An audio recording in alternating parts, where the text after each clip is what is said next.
Olá, caro aluno, tudo bem? Eu sou a professora Adriele Ceola e estarei acompanhando você por essa aula de História Antiga. Seja bem-vindo. Antes de falarmos, sobre o que essa aula vai abordar, quais são os conteúdos pertinentes nela, gostaria de falar um pouquinho de quem eu sou, para você me conhecer um pouco melhor. Eu sou formada em História pela Universidade Estadual de Maringá, formada em Pedagogia pela Unicesumar, tenho pós-graduação em Docência do Ensino Superior, Novas Tecnologias e Inovação e tenho mestrado em História pela Universidade Estadual de Maringá. Tenho uma ampla experiência no ensino superior, sobretudo na educação à distância, e também tenho experiência no ensino básico. Falar de história antiga para mim é sempre um prazer, porque trata-se da minha área de especialidade, então eu tenho um carinho muito especial e sempre muito empenho em falar para vocês, para qualquer aluno que seja, sobre os conteúdos de história antiga. Sem mais delongas, o que essa aula vai abordar para você? Em primeiro lugar, ela vai tratar de um grande resumão, uma revisão. Quando você olha para qualquer currículo dentro da academia brasileira, da disciplina de História Antiga, o que você vai encontrar de conteúdo? A Mesopotâmia Antiga ou Oriente Próximo Antigo, Egito Antigo, Grécia Antiga e Roma Antiga. Então é justamente sobre esses conteúdos que essa aula vai trazer aqui para você, de modo geral, só para realmente você relembrar, rememorar do que se tratam esses conteúdos. Mas você pode me perguntar, professora, por que você não vai apresentar China, Índia, Japão ou as antiguidades das Américas? E eu te explico por quê. Porque geralmente China, Índia, Japão já possuem disciplinas próprias para serem tratadas. Isto é, já existe uma história oriental que vai trabalhar toda a história dessas regiões, da antiguidade até a contemporaneidade. O mesmo acontece com a história das Américas. Vai depender muito da abordagem do professor, mas de fato isso acontece. Então, já que quando está lá num concurso, num processo avaliativo que você irá prestar um conteúdo pertinente de história antiga, com certeza o que esse elaborador do edital ou da avaliação que você for fazer estava pensando eram esses conteúdos: Mesopotâmia, Egito, Grécia e Roma. Então, sem mais delongas, quais são os objetivos dessa aula, então, aqui para a gente discutir acerca da antiguidade? Primeiro, nós vamos trabalhar com as civilizações da Mesopotâmia, Egito, Grécia e Roma. E quando eu falo civilizações, eu não estou me fazendo uma oposição à barbárie, civilização versus barbárie. Quando eu abordo o termo civilização, é pensando naquele conceito que o professor Jaime Pinsky traz para a gente de civilização enquanto sociedades complexas, de relações humanas complexas. Isto é, que tem um sistema de leis, tem um sistema político, um sistema econômico, cultural que seja organizado, que vá além das relações familiares ou tribais e que passa para uma relação complexa humana, isso é, diversas tribos, uma quantidade de indivíduos considerável numa região que precisa de uma organização um pouco mais complexa. Feita essa consideração, então, o que nós vamos trabalhar? Primeiro, relembrar, de modo geral, os aspectos econômicos, políticos, sociais e culturais das civilizações do Oriente Antigo. E quando eu falo do Oriente Antigo, estou me referindo à Mesopotâmia e o Egito. Ambas as civilizações, são profundamente diferentes entre si. Não temos como falar que elas são iguais, porque isso seria uma inverdade. Mas elas possuem similaridades, sim, na sua história e na sua organização geográfica, política e econômica. O outro objetivo, então, é revisar as características principais da economia, política, sociedade e cultura das civilizações ocidentais antigas, isto é, Grécia e Roma. Então, quando a gente fala de Grécia e Roma, nós temos que pensar que são civilizações completamente distintas também entre si. Elas não são iguais, definitivamente não são. Mas elas também apresentam ali algumas referências, algumas similaridades entre si. né? Seja ali no sistema político, seja ali na sua economia, na sua organização social ou cultural, a influência.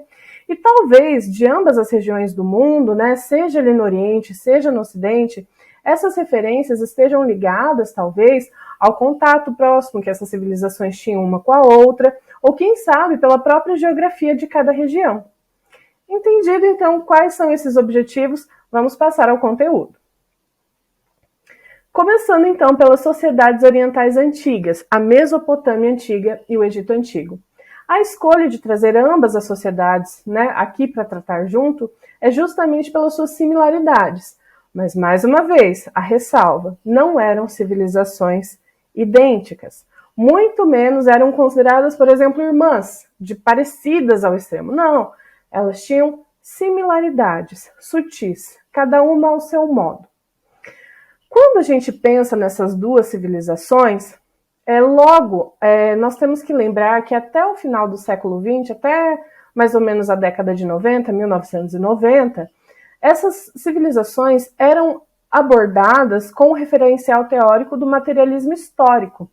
Podia ser até mesmo pela esquerda, né, a nova esquerda inglesa, né, como referencial teórico, mas ainda assim, a base de análise dessas civilizações se voltava para o mundo material, ou seja, né, para entendê-las de forma da economia, baseado na economia. Por quê? Ambas as civilizações, surgiram ali na região de rios caudalosos. O que isso significa? A Mesopotâmia se desenvolveu às margens do rio Tigre e Eufrates, e o Egito às margens do rio Nilo.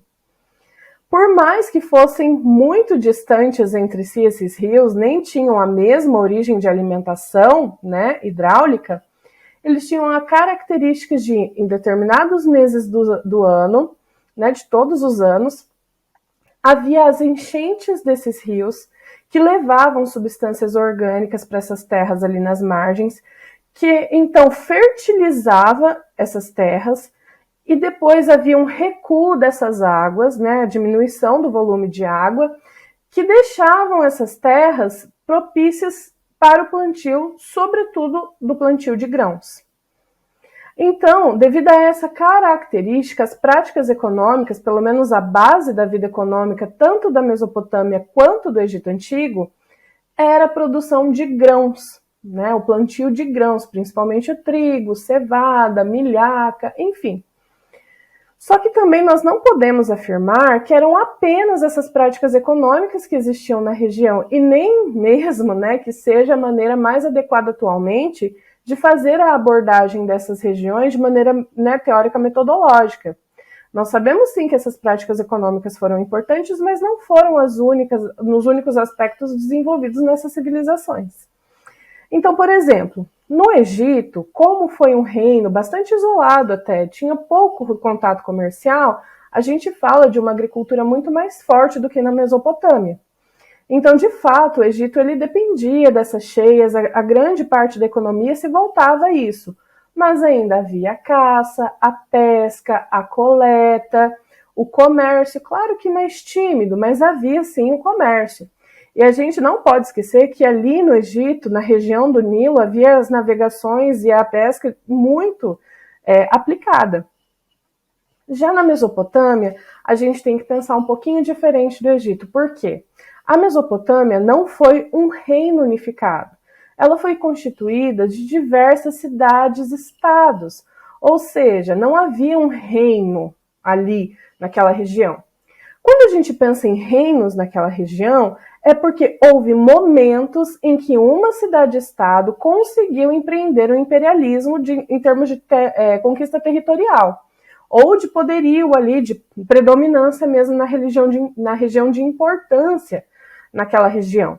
Então, a gente vai ter os momentos dos sumérios, dos acadianos, né? Os sumérios mais nessa questão de dominação cultural, os acadianos na tentativa de imperialismo, os babilônios também nessa tentativa de imperialismo, os assírios, os fenícios, os persas também que foram imperialistas, mas todos eles estavam ali, na Mesopotâmia.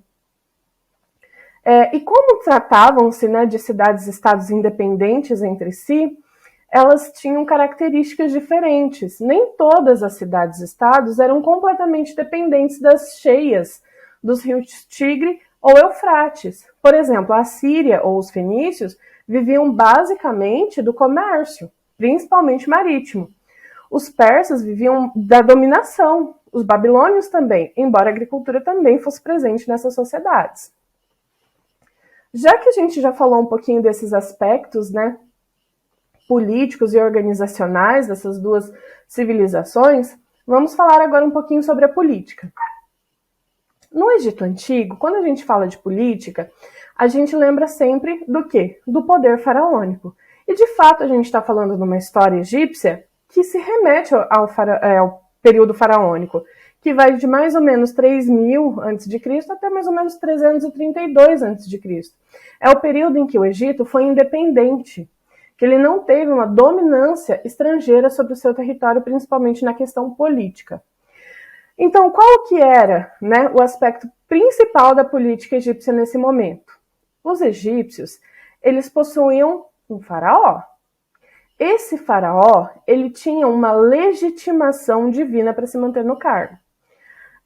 Se ele não fizesse bem o seu papel religioso, ele era deposto, porque acontecia talvez de uma cheia não ser o suficiente, ou uma inundação não reduzir no tempo certo para o plantio, ou seja, aconteceria algum descontentamento que os deuses iriam punir a comunidade toda. Então a legitimação do poder faraônico, e isso também acontece na Mesopotâmia, se dava substancialmente pelo caráter divino. Os faraós, por exemplo, eles eram considerados filhos dos deuses, deuses encarnados na terra, ou ainda representantes desses deuses. Então, essa característica religiosa era bastante presente no período faraônico. O mesmo se repetia na Mesopotâmia. Essa legitimação do poder real estava intimamente ligada à questão religiosa. A questão da sociedade aqui, a gente pode, então, comparar de ambas as civilizações a uma pirâmide. A pontinha, né, como a ponta de um lápis, era ocupada pelo faraó ou pelo rei, né, o monarca, no caso da Mesopotâmia, e então ia abrindo para os outros estamentos sociais até chegar ali na base dessa pirâmide, que era composta basicamente por camponeses ou escravos, no qual a qualidade de vida era muito similar, né? Só a questão da liberdade, da participação do culto estatal é que se diferenciava de um camponês para um escravo, de ambas as sociedades. Então, abaixo do rei, né, do monarca, vinham lá a sua família, os altos funcionários, como sacerdotes, vizires, tijates. Abaixo desses vinham os funcionários, né, estatais de baixo escalão, como soldados, artesãos, enfim. Era uma sociedade estratificada, hierárquica e extremamente burocrática. Em termos culturais, né? Já que a gente falou um pouquinho das práticas econômicas, políticas, sociedade e a cultura. Quando a gente fala do Egito Antigo, a primeira coisa que vem em nossa mente são as questões culturais, né? Seja a pirâmide, as esfinges, as inscrições tumulares, o livro dos mortos, né? As múmias. Então a cultura egípcia foi muito conhecida, é muito conhecida até hoje. Isso, em grande parte, se deve à questão, né, das expedições napoleônicas lá no século XVIII, né, até o século XIX, essa exploração e essa admiração continuou. Porque o Egito tem uma cultura muito própria, nenhuma outra, né, civilização no mundo teve uma cultura similar. É muito particular e característica daquele período e região essa cultura. Quando a gente pensa em Mesopotâmia, a gente já não liga tanto assim aos aspectos, digamos, culturais. Porque a Mesopotâmia nos legou menos materiais, né, sobreviventes, menos documentos, menos fontes. Por quê? A região da Mesopotâmia sempre foi muito violenta, desde a antiguidade e até hoje ainda existem algumas guerras ali na região. Por quê? Compreende atualmente o Irã, o Iraque, sempre tem muitos conflitos ali. E eles também não têm o mesmo objetivo histórico que o Ocidente, de preservar documentos, de legar ali na posteridade o que aconteceu no passado. Não tem esse objetivo. Não tinha na antiguidade e hoje também esse pensamento ainda, né, perdura. Claro que muito mais reduzido, mas ainda assim o objetivo é diferente do Ocidente. Mas, por outro lado, a gente não pode negligenciar a importância da cultura dessas civilizações. Por exemplo, aqui no slide que eu trouxe para vocês, tem essa plaquinha de argila em relevo representando os soldados mesopotâmicos, ali da região da Mesopotâmia. E não só isso, tem as inscrições cuneiformes, o legado da criação de um sistema matemático, o legado da criação de um calendário é proveniente dessa região. Já que a gente já deu essa pincelada, né, essa revisão, né, sobre as sociedades orientais antigas, vamos passar agora sobre as sociedades ocidentais antigas, né, Grécia e Roma. Diferente das civilizações orientais, a abordagem, né, sobre Grécia e Roma, há muitos anos deixou de ser sobre o materialismo histórico, sobre a vida econômica dessas civilizações, para se voltar à questão política. O que isso significa? A gente consegue conhecer tanto Grécia quanto Roma e dividi-las pelos seus períodos, seus momentos políticos. Isso não significa, né, que a gente está engessado. E nem também significa que eles, lá, os contemporâneos da antiguidade, se enxergavam desse modo. Por exemplo, um grego, quando estava vivendo o momento do período homérico, ele não tinha a menor ideia de que estava vivendo o período homérico. Para um romano que estivesse vivendo no período imperial, para ele ainda estava vivendo na república. Então, essas divisões são divisões modernas para se entender um passado. Então, qual é a divisão política da Grécia? Primeiro, o período homérico, no qual eram os reis dos Óicos que se reuniam e faziam as decisões ali das regiões da Hélade, né, sobre as decisões ali daquelas cidades-estados. No período arcaico, nós temos já um modelo oligárquico, que são os mais poderosos, os aristocratas, que tinham, então, essa liderança das cidades-estados, as polis que começam a surgir ali na região. No período clássico, nós temos a democracia, com a figura do tirano, que é um representante dos populares, né? Não é um tirano no sentido negativo, mas sim o tirano por não ser legitimado pelos magistrados. E depois nós temos o período helenístico, né, no qual ainda tem essa ideia de que vivem uma democracia, mas agora estão subjugados aos macedônios e posteriormente aos romanos. Então percebam, conseguimos dividir a história da Grécia pautado no seu modelo político. Em Roma acontece algo similar. Nós conseguimos dividir a sua história pelo modelo político. Então começa lá com a monarquia, com a existência do rei, mas diferente de lá desses reis, né, o mesmo para a Grécia, que acontecia lá na Antiguidade Oriental, esse rei ele não tinha legitimação divina do poder, mas sim ele tinha a legitimação do seu conselho. Lá na Grécia tinha, né, os magistrados que legitimavam ali um líder ou não. Aqui em Roma tinha os senadores e os magistrados também. E eles eram iguais ao rei. Então o rei ele tinha que governar muito bem, senão ele era morto e deposto. Após o período da monarquia em Roma, há uma tentativa também de democracia, claro que é o modo romano, que é o da república, né? Que esse nome vem até em referência à república ideal de Platão. E posteriormente nós temos o império, que existe aí então a figura de um imperador, mas perceba, o imperador ele não era um monarca absoluto na Roma Antiga, mas ele era o princeps, o primeiro cidadão. Ou seja, ele não era um rei. Ele era, na verdade, alguém que tinha um poder similar ao Senado. Se ele não cumprisse bem o seu papel, ele era deposto, geralmente morto, né? Então essa é a divisão mais clássica assim, de ambas as sociedades. A sociedade, como não tinha essa figura real ocupando a pontinha ali da sociedade, legitimado pelo poder divino, ela era mais aberta, por assim dizer. O topo, claro, era sempre ocupado por aqueles que eram mais ricos e ia enlarguecendo. No caso da sociedade grega, ela era dividida por tribos de acordo com a região. E claro que os aristocratas, né, em referência àqueles que possuíam propriedades de terra, eram os que ocupavam o topo. E os camponeses sempre a base, e em seguidas de escravos. Em Roma era similar. Primeiro, né, a Roma foi dividida entre patrícios, que eram os romanos de nascimento, os pater patria, por isso que vem os patrícios, né? Então eles eram aqueles que tinham a terra, os que tinham direito de nascimento, e a plebe, que eram os estrangeiros, que vinham de outras regiões para ali os domínios romanos. Posteriormente, há uma reorganização na sociedade romana e passa então a ter ordens sociais, ocupando o topo a ordem senatorial, seguida da ordem equestre, dos decuriões e a plebe. Diferente também das sociedades orientais antigas, havia uma mobilidade social maior aqui dentro dessas sociedades. Então, alguém poderia enriquecer no comércio e adentrar a outra ordem ou uma tribo mais rica, não ficava engessada e tão conservadora, por assim dizer, como os orientais. As práticas econômicas, né, também tinha como base, isso eu posso afirmar por todas as civilizações da antiguidade, a agricultura.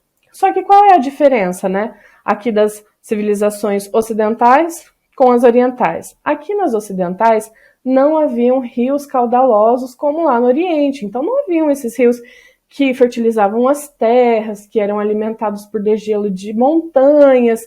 Não, aqui era essa civilização que tinha, claro, a criação da agricultura perto dos rios, mas era muito mais mecânico, de trabalhoso. E outra particularidade de ambas as civilizações, né, aqui a Grécia e a Roma, é que eles tinham a saída para o mar. O mar era muito importante para essas civilizações. Então, o comércio marítimo na Grécia e em Roma era primordial, coisa também que não acontecia tanto lá na Antiguidade Oriental, apenas ali em algumas civilizações na Mesopotâmia. No caso da cultura, quando a gente fala em cultura grega, até dispensa um pouco de comentários, porque a gente sempre vai lembrar dos filósofos, as correntes filosóficas que foram criadas lá e que foram reproduzidas posteriormente em Roma, né, até na medievalidade, até a modernidade, e são conhecidas até hoje. Das artes, né, que eles tinham esse objetivo da mímese, da imitação da realidade, os corpos belos e jovens, né, dos teatros, né, a comédia, a tragédia, né, enfim. Em contraposição, nós temos a Roma. Geralmente, essa questão cultural romana é vista como uma cópia dos gregos. Isso não é verdade, né? A gente pode atestar aqui que os romanos tinham sim uma cultura própria. E se atentem para esse conceito de romanização. Esse conceito era muito caro para a ideia romana. Né? Claro que é um conceito atual que a gente atribui para entender o passado. Mas o que é então essa romanização? A romanização é o hibridismo cultural. Isto é, os romanos tinham sim as suas características e ao entrar em contato com um povo novo, né, uma civilização nova, eles impunham sim uma parte da sua cultura para essas civilizações, mas ao mesmo tempo eles não destruíam a cultura dos nominados. Eles absorviam para si aquilo que eles consideravam importante ou que eles apraziam, né, aquilo que eles aproveitavam, de forma consciente ou não. Às vezes eles nem sabiam que estavam fazendo isso, mas era costume dos romanos ter essa hibridização, essa miscigenação. Bom, é isso então essa aula, com o intuito de fazer esse apanhado geral mesmo, essa revisão daqueles conteúdos que são tradicionalmente trabalhados dentro das universidades, dos currículos acadêmicos. Mas caso você ficou com esse gostinho de quero mais, de querer estudar um pouco mais, entender um pouco mais dessas civilizações trabalhadas aqui, eu apresento então para vocês algumas dessas bibliografias que são clássicas, né? Ou seja, elas não caem de moda, elas podem ser um pouco desatualizadas, né? Mas ainda assim são importantes e nos rendem informações valiosíssimas e que vale a pena ser lido e compreendido. É isso então, aluno, obrigada aqui pela sua atenção e quem sabe nos vemos no futuro. Até mais!